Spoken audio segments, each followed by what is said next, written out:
الله ربي والإسلام ديني ومحمدا رسول الله. Assalamualaikum warahmatullahi wabarakatuh. Sahabat beriman, naga makhluk mitologi paling terkenal di dunia. Seluruh dunia memiliki legendanya masing-masing. Di Eropa, naga selalu dilambangkan sebagai makhluk yang jahat. Namun, bagi masyarakat Cina, naga melambangkan kekuasaan, dan kekuasaannya begitu besar. Penghormatan bangsa Cina kepada makhluk ini sehingga kaisar-kaisar yang gagah perkasa dengan bangga menggunakan gambar naga sebagai simbol mereka. Tidak hanya di dunia ini, bahkan di alam gaib. Namun sebelum lanjut, mari bersama tebar syiar Islam dengan klik tombol subscribe, like, dan share untuk berbagi informasi bermanfaat. Amin ya robbal alamin. Ular naga juga dikisahkan memiliki kedudukan istimewa di surga dan di istana iblis. Ular yang berada di alam gaib adalah naga, sebab dikisahkan dahulunya ular di surga memiliki kaki yang berkesesuaian dengan kaki naga yang diyakini mitologinya oleh penduduk dunia.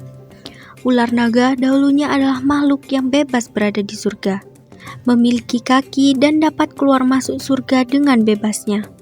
Namun setelah berkhianat dan menjadi pengikut iblis, maka terusir dari surga. Ada yang turun ke bumi menjadi makhluk melata, dihilangkan kakinya oleh Allah, dan ada yang masih memiliki kekuatan dan menjadi penjaga istana. Iblis diriwayatkan dari As-Suddi, dari Abi Malik, dari Abi Salik, dari Ibnu Abbas, dari Mula Al-Hamdani, dari Ibnu Mas'ud, dan dari banyak sahabat lainnya. Nabi SAW berkata, tatkala Allah Azza wa Jalla berkata kepada Adam, tinggallah kamu dan istrimu di surga, makanlah darinya yang banyak lagi baik, sekehendak kamu berdua, dan janganlah mendekati pohon ini, sehingga kamu berdua menjadi orang yang zalim. Iblis berupaya untuk masuk menemui mereka berdua di surga, namun terus dihalangi oleh para penjaganya. Lalu muncul seekor ular yang memiliki 4 kaki seperti layaknya unta, dan tampak sebagai hewan yang paling bagus. Iblis membujuk ular itu agar mau memasukkannya ke dalam mulutnya, sehingga ia membawanya bertemu dengan Adam. Ular itu pun memasukkan iblis ke dalam mulutnya, kemudian melewati para penjaga surga dan berhasil masuk ke dalamnya. Sementara para penjaga tidak mengetahuinya. Tatkala Allah menghendaki suatu perkara, iblis itu berbicara melalui mulut ular itu, sementara Adam tidak memperdulikannya. Maka iblis pun keluar menemui Adam dan mengatakan, "Wahai Adam, maukah aku tunjukkan kepadamu sebuah pohon yang abadi dan kekuasaan yang tidak sirna?" Lalu dia mengatakan lagi, "Maukah aku tunjukkan kamu sebuah pohon, apabila engkau memakannya darinya, maka engkau akan jadi raja seperti Allah Subhanahu wa Ta'ala. Atau kalian berdua akan kekal dan tidak akan mati selamanya." Iblis pun bersumpah atas nama Allah dengan mengatakan, "Sesungguhnya aku hanya menasihati kalian berdua."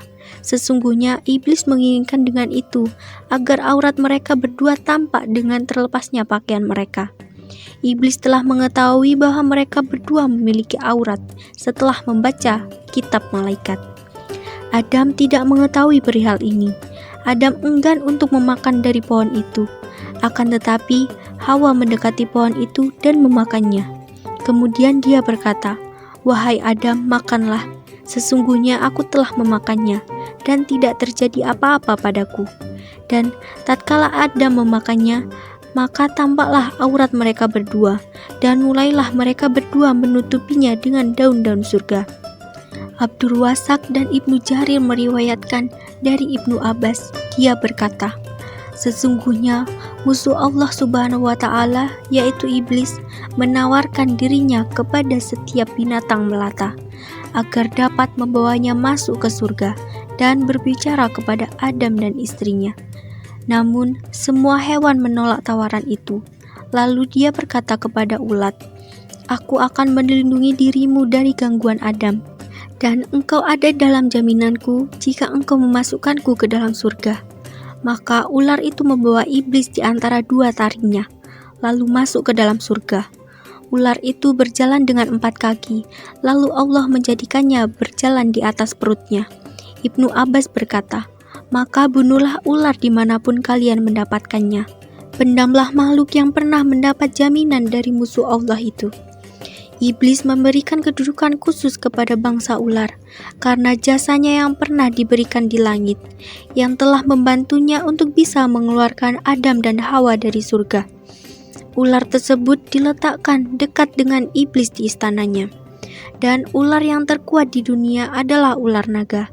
Imam Ahmad berkata bahwa telah diceritakan kepadaku Yunus dari Ahmad bin Salamah, dari Ali, dari Abu Nadra, dan dari Abu Sa'id, bahwasanya Rasulullah Shallallahu Alaihi Wasallam bersabda kepada Ibnu Sayyid, apa yang kamu lihat? Dia menjawab, saya melihat singgasana di atas lautan yang dikelilingi oleh beberapa ular. Maka Rasulullah bersabda, dia telah melihat singgasana iblis. Hadis riwayat Ahmad.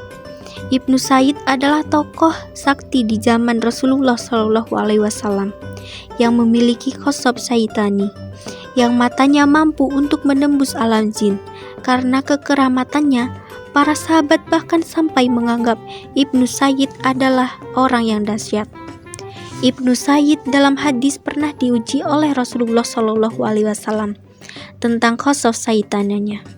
Karena memang Ibnu Sayyid adalah salah satu dukun, maka dapat melihat istana iblis yang dijaga oleh ular-ular naga. Bahkan karena berjasanya ular naga bagi iblis, tidak segan para jin untuk merubah diri mereka menjadi ular di setiap kesempatan ketika bertasyakul atau berganti rupa.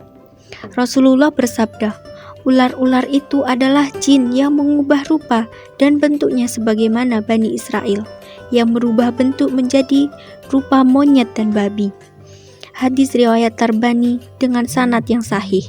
Bahkan ada agama Hindu, seorang dewa bernama Siwa memiliki kodam berupa ular, dan banyak praktisi ilmu esoteris, baik yoga prana reiki, tenaga dalam, merpati putih, dan lain-lain, yang mengolah dewi ular untuk kesaktian mereka.